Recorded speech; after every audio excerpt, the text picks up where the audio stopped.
New Goblin has a good motivation, revenge for his dad. Daddy.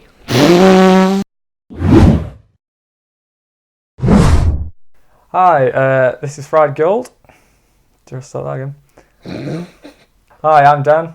I'm Matt. And we're going to rank the Spider-Man live-action movies. Before we start, we should say these are not ranked objectively. We're not saying number 1 is the best film and number 8 is the worst film. We're pretty much ranking them on how much we personally enjoy them. You might not agree. That's fine. Just our opinion. Please don't bite our faces off. Let's get into it.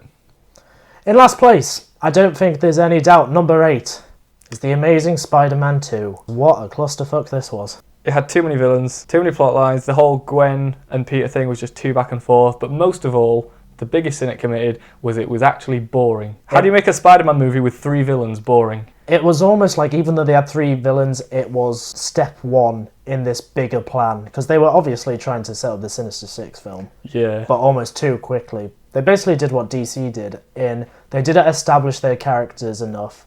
And they just tried shoehorning them in to further the plot quicker than it should have realistically been. They didn't do a great job of setting up Electro. They made him kind of like laughable and cartoonish. They made him such a dweeb, and when you have an actor like Jamie Foxx, you don't want him to be a dweeb. Motherfucking Django. You made Django a nerd. He could have been a He badass. fell into a vat of electric eels. Which fixed his tooth gap for some reason.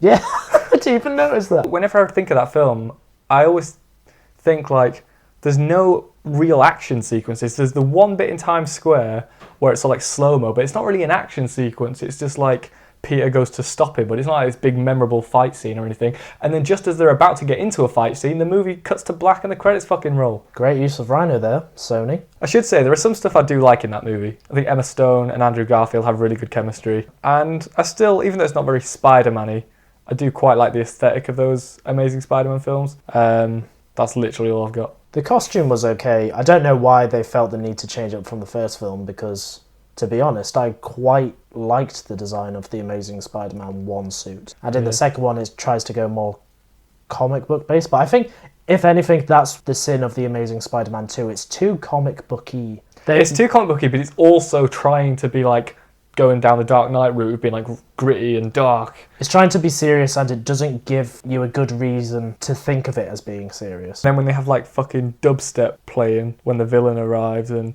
stuff, it just doesn't really work. There's a lot in that film that just doesn't work. It doesn't feel Spider-Man-y.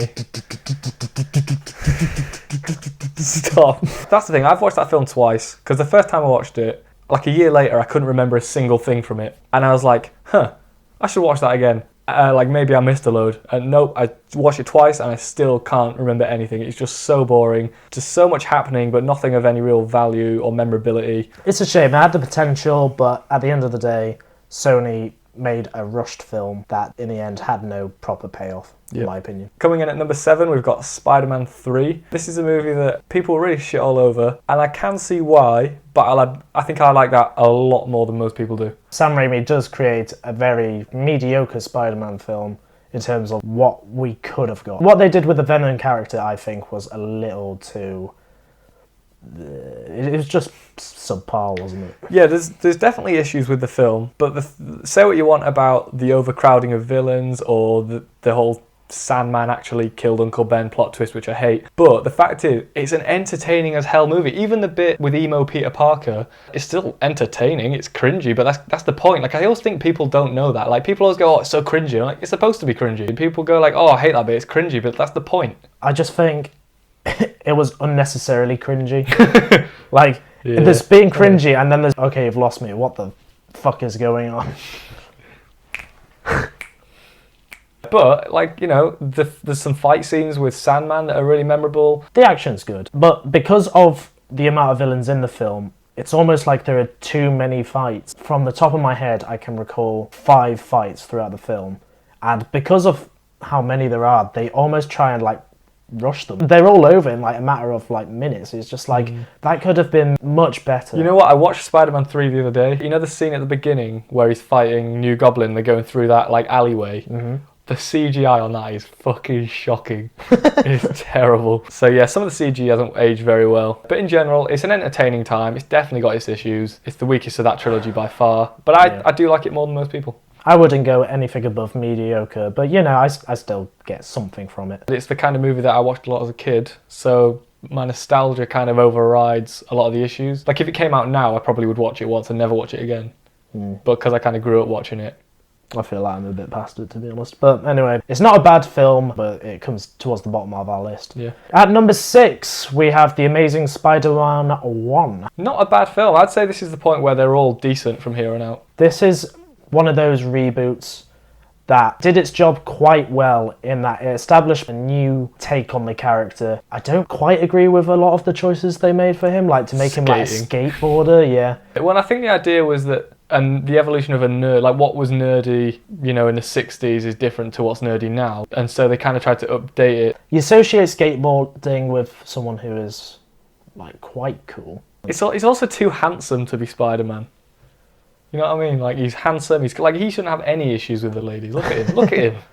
It's Andrew Garfield. But, Anne, why does he do, like, I think it was Chris Stuckman, he described, Andrew Garfield's acting in that movie as hangover syndrome, basically. He always acts like he's, like, if you watch that with that in mind, every scene he's in, he looks like he's got a hangover. He's always got, like, his hood up and he's like, oh, yeah, I know, oh, yeah. Like, he's all weird. Borderline emo. I don't know. It's just some weird choices. I'm glad that they went a different route with the villain. Originally, the Lizard was going to be in Sam Raimi's Spider-Man 4, and so I'm glad that they decided to go through with that character anyway. Not entirely sure about the end product when it comes to him, because like I think they could have made the Lizard look a bit cooler. The CG on him is very apparent. I think he's got a good motivation, like, you know, he's an amputee and he's trying to repair himself, but then they kind of go over the top with it. He's not the most compelling villain in a Spider-Man movie, is he? I was going to say, there's also like a lot of stuff in that movie to do with like Peter's parents and how they died, but you kind of find out, but you don't really find out, and that's just a weird thing. Well, funnily enough, you find out in The Amazing Spider-Man 2, and that was in a deleted scene. Too much going on in these films. But yeah, again, I'll say, I thought the dynamic between Gwen and Peter was better than the dynamic between Peter and MJ. Like, it was less cringy, it felt more real, more natural. I thought their relationship kind of anchored the whole thing. So once again, it was almost the saving grace of the actors involved. But in comparison to the second Amazing Spider-Man, this one at least has a much more decent story, and it was a unique take on the origins of Spider-Man as well. It was very different compared to the Raimi trilogy, and for that I can only thank it, because I did not want to go through the same origin story again. Coming in at number 5 is Spider-Man Far From Home. Now, from this point on, the next few entries on this list, we really debated back and forth. This is really fresh in our minds. We saw this like a matter of hours ago. Our opinions on this might change over time. It might improve or it might get worse. But for now, it's coming in at number 5. Yeah, it had a really great villain. Mysterio was awesome. One could argue probably the best villain in any Spider-Man film up to this point. Yeah, I think you could argue that. Mysterio... I don't think he's got the best motivation of any of them. Like, I think Vulture's got a good motivation. I think you could make the case that he's the best villain in a Spider-Man movie in terms of how like threatening he is and the stuff that he brings to the table. But he's not going to be I don't think he's going to be as memorable or as personal as either Green Goblin or Doc Ock, but he is probably the best since. If it wasn't for the great villain, I don't think this movie would have a lot going for it. Like, there's too many inconsistencies with the plot. The humour's quite hit and miss. There's a really unnecessary character, but it really does have a great villain. And in terms of action, it's probably one of the better Spider-Man films, if not the best. Yeah, it's got some really good action. Plus Tom Holland, Samuel L. Jackson, and of course Mr. Jake Gyllenhaal. They give off great performances, which make it a great film in its own right. But sadly, we think at this moment in time, we can't rank it any higher without feeling a little too biased. Yeah. So that's why it's coming in at number 5. At number 4, we have the most unique entry in this list, Into the Spider-Verse. Now, I've just seen this recently. You forced me to watch it, quite frankly. And it's definitely good to see the origin story of Miles Morales, a relatively new character in terms of both comic book lore, and this is his first big film appearance. Yeah. I mean, I've played the PS4 game, so I knew vaguely who he was, but this film did a great job in introducing me to his background and how he came about this superhero lifestyle and why he does what he does. It's very, very good in terms of animation style as well, I'd say, for the most part. Yeah, I read something online, and I think he said like every second of the film took like 2 weeks to animate. or something mental like that. You can see why. It's kind of cliche to say, but it really is a comic book come to life. Like, there's so many times, like, mid-action scene, it'll just, like, freeze and do, like, a comic book action shot and stuff. And, like, the last time that I thought that about a movie was probably Scott Pilgrim. And not since then have I been so impressed visually by a film. It's got some funny humour as well, that Lord and Miller tongue-in-cheek kind of thing. It's got a real heart to it. Like you say, the animation is not only good, but unique. It's crisp. Makes you care about the character of Miles Morales and opens up a bunch of possibilities. And Nick Cage as Spider-Man Noir. Best part of the film, Scene probably. stealer. Some of his lines are just the best lines I've heard from a Spider-Man film, full stop. Yeah, he was a really good part of it. Some bits were a bit questionable, like the anime girl. Yeah, she had like 2 to 3 lines. Yeah, she should have a big didn't part. necessarily need to be there. And Spider-Ham was okay, but a little bit on the cringe side. For me personally, this is personal taste. Like, I can see why people would like him. He just wasn't exactly my cup of tea. But I'd say between Miles Morales, Spider-Man, Gwen, Spider-Noir, there was enough from the main cast that kept me invested in the film. And Aunt May's character seemed pretty cool as well. Yeah, I thought Jake Johnson as the Peter Parker from the other reality, I thought he was. I thought once he entered the movie, it got a lot better. I really liked his character. For me, I don't know. I feel like most people would have this at like number 1 or number 2. I don't know why. I just. For me, it's literally, if I had the choice between watching this film and then the 3 films that are coming, Yeah. I'd pick this last. Yeah, I mean, I saw this twice in the cinema and I watched it with you the other day, so I've seen it 3 times. It's a film I really like, but I don't know, it feels a little bit overhyped by the time I saw it. The plot is like it's efficient, it's well told, but it's also kind of predictable. Like, there's nothing like really great about the villains or anything like that either.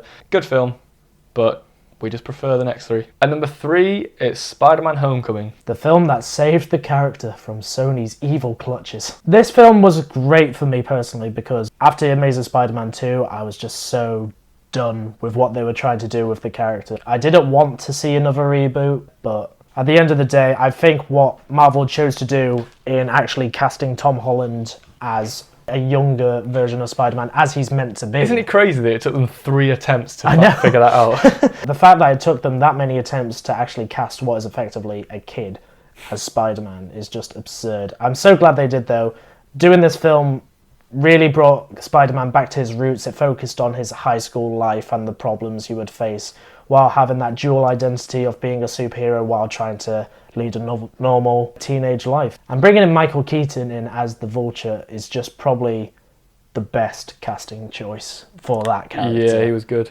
Birdman himself. Vulture's really old and like frail in the comics, and I remember thinking like, who could they cast that would do that? Michael Keaton wouldn't have been my choice, but I'm kind of glad that they didn't make him all old and frail. Like, same with Mysterio, they've youngened him up a bit and stuff because it just wouldn't feel as threatening, I guess. They've tried to keep it more modern. Yeah. Which I appreciate. There are some gripes I have with the film. I feel like Homecoming relies a bit too heavily, and Far From Home has this as well, on the technology side of things. Like, it doesn't feel quite. I think Tom Holland captures Spider-Man and Peter Parker better than any other actor, but the films as a whole don't feel quite as Spider-Man-y as the Raimi ones for me because of the whole tech thing. Yeah, and you could argue Far From Home had that excuse of it being post-Endgame, so he has been exposed to all these world-changing events and he has to update himself in order to be able to deal with the new threats the world face.